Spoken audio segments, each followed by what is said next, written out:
Salut à tous, on se retrouve pour une nouvelle vidéo. Aujourd'hui je vais vous parler de l'équipement hiver. Du coup, ce que moi d'après mon expérience, c'est qui a aidé le plus à lutter contre le froid ou la pluie, avec ce début d'hiver là déjà, où je me suis déjà bien fait asperger. Voilà, donc pour commencer, en numéro 1, on a le tour de cou. C'est un truc tout con, mais honnêtement je pense que sur tout l'équipement hiver que j'ai acheté, je pense que c'est le truc qui m'a le plus réchauffé. C'est un truc tout con, mais et il faut pas hésiter aussi à... Moi ce que je fais quand il commence vraiment à faire froid, je prends un tour de cou normal et je le combine avec un tour de cou hiver, un gros hiver. Et le tour de cou normal, je le mets autour de mon nez et tout ça pour que l'air que je respire soit un peu plus chaud. Et l'autre, il sert plus de brèche pour qu'il n'y ait pas d'air froid qui rentre dans le casque. Du coup, en numéro 2, on a les gants. Alors, là, il y a des grosses polémiques. J'ai acheté du coup des gants hiver parce que j'avais que des gants été et ça devenait insupportable avec le froid. Et du coup je me suis dit qu'acheter des gants hiver ce serait bien plus chaud.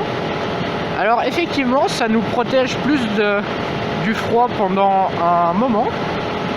Mais on va dire qu'avec les gants été jusqu'à 15 degrés ça va.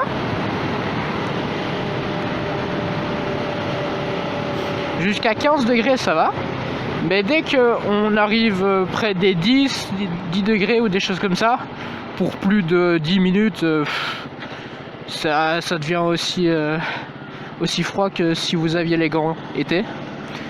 Donc, et à ce moment-là, vous avez soit vous faites le combo que j'ai actuellement, c'est gants hiver plus poignée chauffante. Soit vous prenez direct des gants chauffants. Mais bon, ça je sais que tout le monde n'a pas le budget pour ça. Même si en fin de compte, si on compte le budget poignée chauffante plus gants hiver, on arrive au même budget en fait que des gants chauffants. Tandis que les gants chauffants, vu que le chauffage va direct être sur votre main, ça va être encore plus efficace que ce que j'ai actuellement.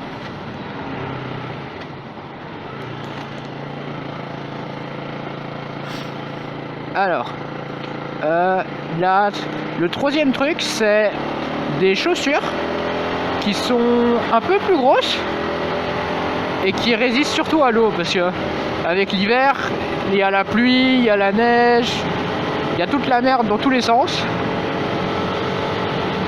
Et c'est vraiment une chose aussi où c'était une petite chose et j'ai pas cru que ça ferait grand chose, mais apparemment on perd beaucoup de chaleur aussi par les pieds.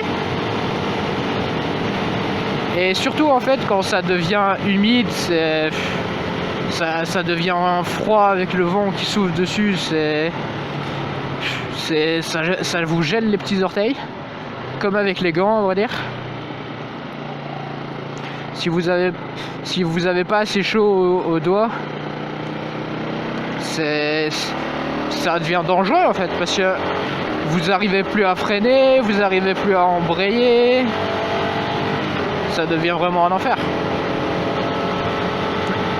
On va dire que l'avantage des poignées chauffantes par rapport aux gants chauffants, c'est que les poignées chauffantes vous les avez tout le temps avec vous, et donc si vous êtes avec vos gants été et que d'un coup je sais pas il commence à dracher, vous aviez pas vu et ça commence à être froid, et ben au moins vous avez quand même le truc de chaleur qui vient avec vous du coup, et c'est vrai que ça aide pas mal. Ça m'a sauvé de plusieurs situations où il drachait vraiment et mes gants étaient remplis d'eau, et ça m'a vraiment permis en fait de garder mes doigts au chaud, de sécher mes gants aussi par la même occasion.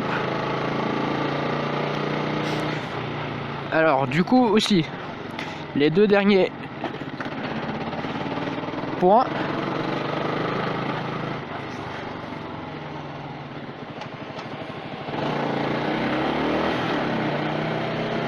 Donc la veste hiver.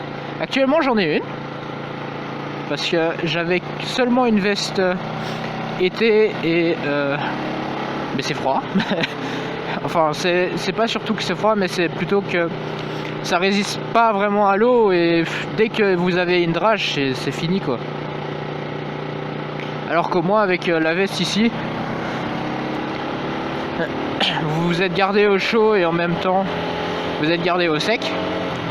Mais je vais dire que c'est pas une nécessité puisque j'ai roulé pendant un hiver entier en gardant ma veste été.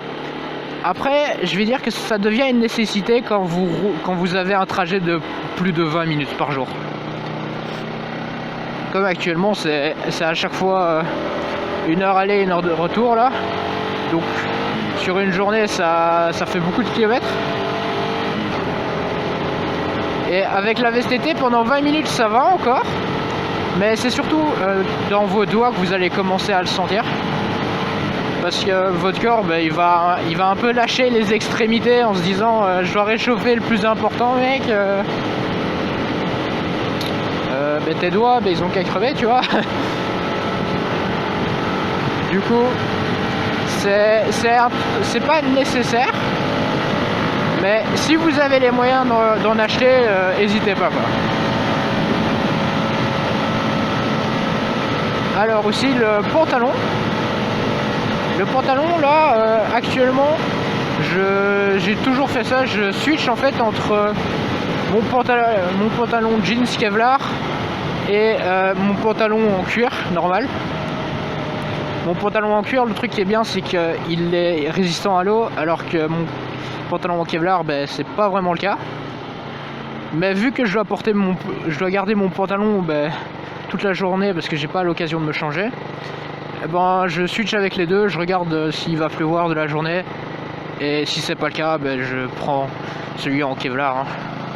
Bon, j'ai aussi la chance que là je suis en sportif, du coup mes jambes sont un peu dans la moto. Du coup ça protège quand même pas mal du vent.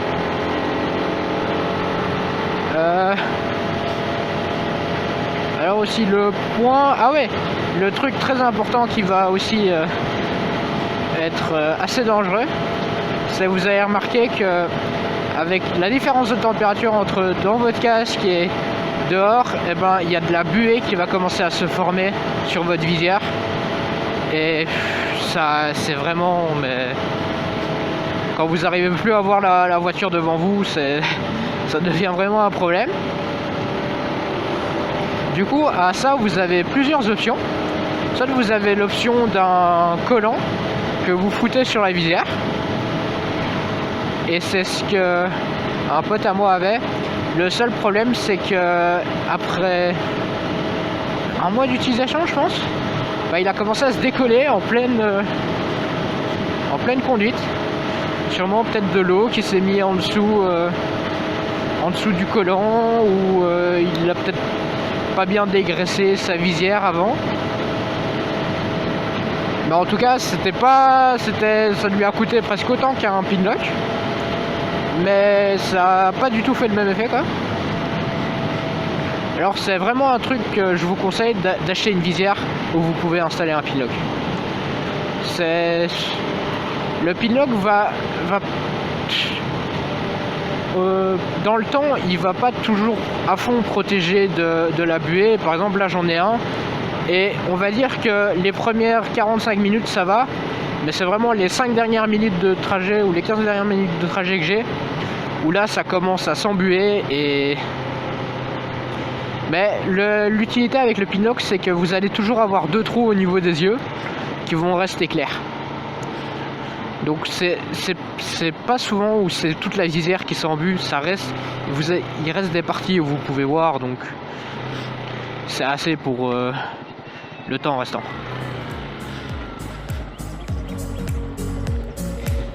Et voilà, je vais terminer cette vidéo ici. Si vous avez apprécié, n'oubliez pas de liker et de vous abonner. À la prochaine!